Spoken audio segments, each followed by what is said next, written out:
बंधु माने आजिर एही कार्यक्रम को आपण मानक स्वागत। आजिर एही कार्यक्रमटी कर्कट राशि व्यक्ति विशेष मानक पई बहुत गुरुत्वपूर्ण अटे। कारण आजिर एही वीडियो रे आमे माने जानिबा जे 2025 मसीहार अंतिम 6 मास आपणक पई किपरि रहिबो। 6 मास तो बीती सारिलानी, आउ जे 6 मास रहिछि अर्थात जुलाई रु डिसेंबर मासरे आपणक जीवन रे केउ सब बड़ परिवर्तन हेबाकू जाउछि। आपणक जीवन रे केउ सब बड़ घटना गुड़िक घटिबाकू जाउछि। कारण एही 2025 मसीहारे प्रमुख ग्रह माने निजर राशि परिवर्तन करि सारिछन्ति। देवगुरु बृहस्पति, शनि, राहु एवं केतु निजर राशि परिवर्तन करिछन्ति, जहा फଳରେ एही 6 मास आपणक पई बहुत गुरुत्वपूर्ण हेबाकू जाउछि। तो आजिर एही वीडियो रे आमे माने 6 मासरे आपणक पई 6टी महाभविष्यवाणी विषय जानिबा, जहाँकि निश्चित भाव आपणक जीवन रे घटिकी ही रहिबो। तो एही जुलाई रु डिसेंबर मध्यरे एही जे 6 मास रहिला, एही 6 मासरे आपणक पई केउ 6टी महाभविष्यवाणी रहिछि से विषय जानिबा पई आपण माने वीडियोटी को शेष पर्यंत निश्चय देखंतु। एवं आपणकर जदि कर्कट राशि होई थाए तो वीडियोटी को लाइक करी चैनल टी को सब्सक्राइब करि दियंतु। कमेंट बॉक्स रे भक्ति एवं श्रद्धार सहित जय श्री जगन्नाथ निश्चय लिखंतु। तो बंधु माने आसंतु आरंभ करिबा आजिर एही कार्यक्रम को, जहाँ आपणकर जन्म राशि तथा चंद्र राशि उपरे आधारित अटे। तेबे राशि चक्रर 12 कोटी राशि मध्यरु चतुर्थ राशि हेउछि कर्कट राशि एवं कर्कट राशिर राशिधिपति हेउछन्ति चंद्रमा।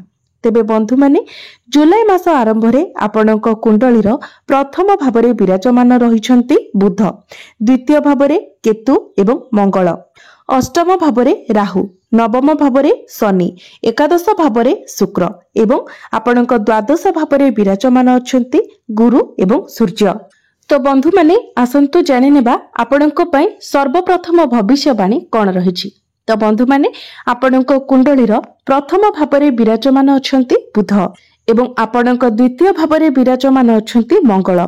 तेबे बंधु माने 28 जुलाई पूर्वरु आपणको आपणकर बाणी उपरे नियंत्रण रखिबार अछि। विशेष करी आपणकर प्रेम जीवन एवं वैवाहिक जीवन रे आपणको आपणकर बाणी उपरे संयमता रखिबार अछि। 28 जुलाई परे मंगल आपणकर तृतीय भाव को प्रवेश करिवे एवं 28 जुलाई रु 13 सेप्टेम्बर पर्यंत मंगल आपणकर तृतीय भाव रे रहिबे। जहा फଳରେ जदि आपण टेक्निकल लाइन में काम करूछंती, ऑनलाइन ले काम करूछंती, आपण इन्फ्लुएंसर अछंती, ऑनलाइन रिलेटेड आपण जहा भी किछि काम जदि करूछंती सेथिरे आपण बहुत अधिक सफलता पाइबे। आपणक मध्यरे साहस पराक्रम बढ़िबो। आपणक मध्यरे एनर्जी लेवल बहुत भल रहिबो। 13 सेप्टेम्बर को मंगल आपणकर चतुर्थ भाव को आसी जिवे। 13 सेप्टेम्बर रु 28 अक्टोबर पर्यंत मंगल आपणकर चतुर्थ भाव रे रहिबे। एही समय मध्यरे आपण कोनोसी प्रॉपर्टी रे डील करि पारंती एवं एही समय रे आपण किछि इलेक्ट्रोनिक्स जिनिस किंबा घर पई कोनोसी जिनिस किना किनि करि पारंती। तापरे 28 अक्टोबर को मंगल आपणकर पंचम भाव को आसी जिवे, निजर स्वगृह रे विराजमान करिवे। सेतेबेले आपणक मध्यरे एनर्जी लेवल बहुत भल रहिबो। आपणक मध्यरे कॉन्फिडेंस लेवल बहुत भल रहिबो। एबे आसंतु जानिबा आपणक पई द्वितीय भविष्यवाणी कोन रहिछि।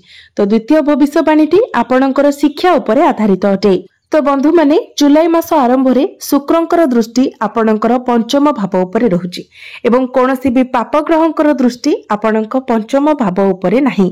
एहा व्यतीत 28 अक्टोबर को मंगल मध्य निजर स्वगृह को आपणकर पंचम भाव रे प्रवेश करिवे। 15 अगस्त परठारु आपणकर शिक्षा क्षेत्र बहुत भल रहिबो। किंतु आमे जदि आहुरी भल कथा कहिबा तो 28 अक्टोबर ठारु आपणकर शिक्षा क्षेत्र रे आपण आहुरी अधिक उन्नति देखिबा को पाइबे, जेतेबेले मंगल तांकर स्वगृह रे आपणकर पंचम भाव रे गोचर करिवे। तो 28 अक्टोबर परे जदि आपणकर किछि एग्जाम अछि, कोनोसी कॉम्पिटिटिव एग्जाम अछि किबा आपण कोनोसी कंपटीशन रे पार्टिसिपेट करिवे तो सेथिरे आपणको बहुत अधिक सफलता मिलिबो।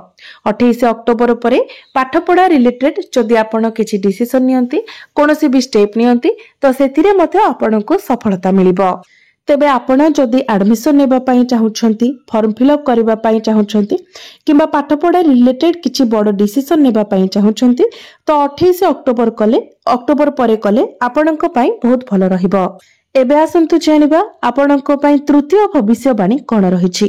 तो बंधु माने गुरु आपणकर द्वादश भावरे विराजमान अछंती एवं संपूर्ण 1 वर्ष पर्यंत आपणकर द्वादश भावरे ही रहिबे। तेबे गुरु हेउछंती आपणकर नवम भाव अर्थात भाग्य भाव एवं षष्ठ भावर अधिपति। तो गुरु जेतेबेले आपणकर द्वादश भावरे गोचर करूछंती तो आपणकर शत्रु हंतार जोग बनुछि। आपणकर शत्रु मानकर दमन हेब, रोग ऋणरू आपणको मुक्ति मिलिब।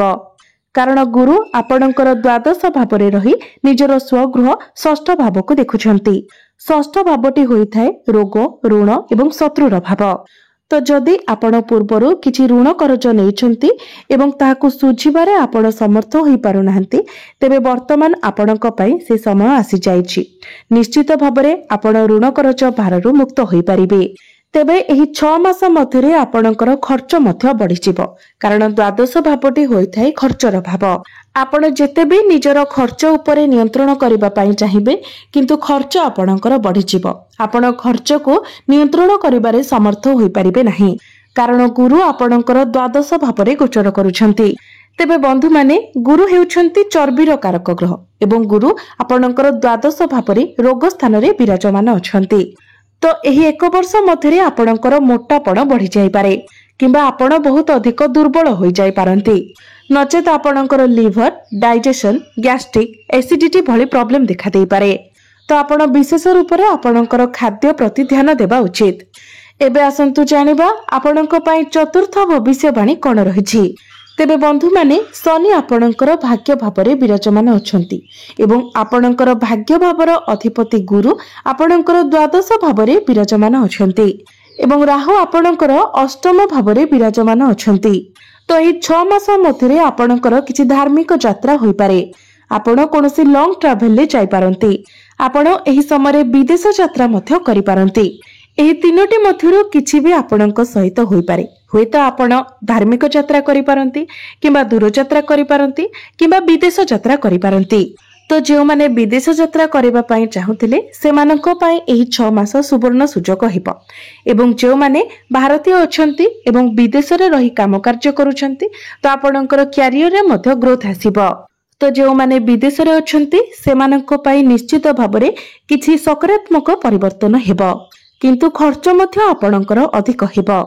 एबे आसंतु जानिबा आपणक पई पंचम भविष्यवाणी कोन रहिछि। तो बंधु माने आपण माने तो जानिछंती शनिंकर राशि परिवर्तन परे आपणक राशि रे चालुथिबा शनि अढेर समाप्त होई सारिछि।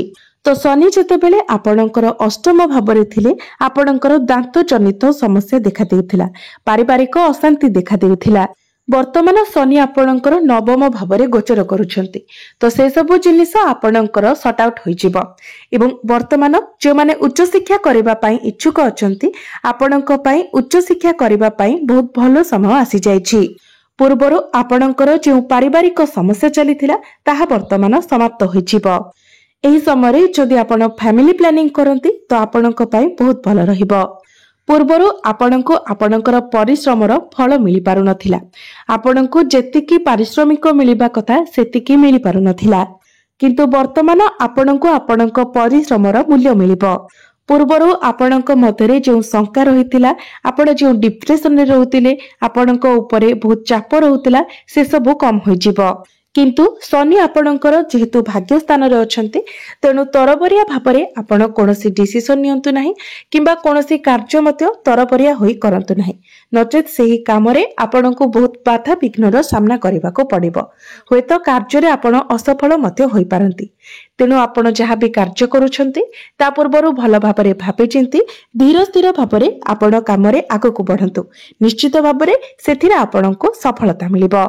जेते पारिबे आपण निजको स्टेबल रखंतु, शांत रखंतु। एबे आसंतु जानिबा आपणको पई षष्ठ भविष्यवाणी अर्थात अंतिम भविष्यवाणी कोन रहिछि।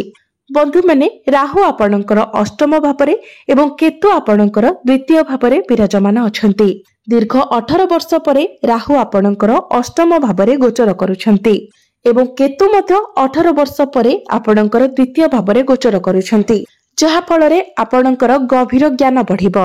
जदि आपण रिसर्च लाइन रे अछंती तो आपणक पई बहुत भलो समय रहिबो। ज्योतिष विद्या तंत्र विद्या एई सबुरे आपणकर आग्रह बढ़िबो। तेबे केतु जेहेतु आपणकर द्वितीय भाव में अछंती तेणु आपण बहुत भाबी चिंती कथबार्ता करंतु।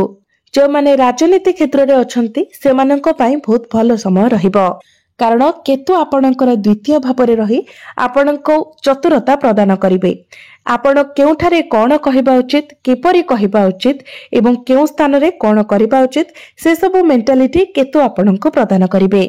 एही समय आपण निज जीवन रे किछि लक्ष्य निर्धारित करिवे। आपण निज जीवन रे किछि नूतन परिवर्तन करिवार चेष्टा करिवे। जदि आपण विद्यार्थी अटंती तो पाठ पढ़ारे आपण रिसर्च करिवे। निजर क्यारियर रे मध्य आपण किछि नुआ शिखिबार चेष्टा करिवे। किंतु राहु आपणकर अष्टम भाव रे थिबा हेतु आपणकर किछि क्षत विक्षत हेबार संभावना रहुछि। आपणको आघात लागिबार संभावना रहुछि। तेणु आपण जेतेबेले केउआडे जाउछंती, जानवाहन चलाउछंती, सेतेबेले बहुत सतर्क रहिबा आवश्यक अछि। तेबे बंधु माने एहा थिला 6टी महाभविष्यवाणी जहा एही 6 मास मध्यरे निश्चित भाବରେ आपणक जीवन रे घटिबाकू जाउछि। तो एबे आसंतु जानि नेबा किछि प्रतिकार विषय जो प्रतिकार गुड़िक करबा द्वारा जहा किछि अशुभत्व रहुछि से गुड़िक खंडन होई जिवो एवं आपणको अधिक मात्रा रे शुभ फल प्राप्ति हेबो। तेबे चंद्रमा जेहेतु आपणक राशिर अधिपति अटंती तेणु प्रत्येक दिन आपण संध्या समय चंद्रमांकर बीज मंत्र 108 थर जप करंतु। प्रत्येक दिन आपण हनुमान चालीसार पाठ करंतु एवं प्रत्येक दिन आपण पक्षी मानकु किछि खाइबाकू दियंतु एवं पानी पीबाकू दियंतु। एहा व्यतीत प्रत्येक दिन आपण मंगलंकर बीज मंत्र मध्य 108 थर जप करंतु। तो बंधु माने आपणकर जीवन मंगलमय, यह ही ईश्वरଙ୍କ निकटरे मोर प्रार्थना।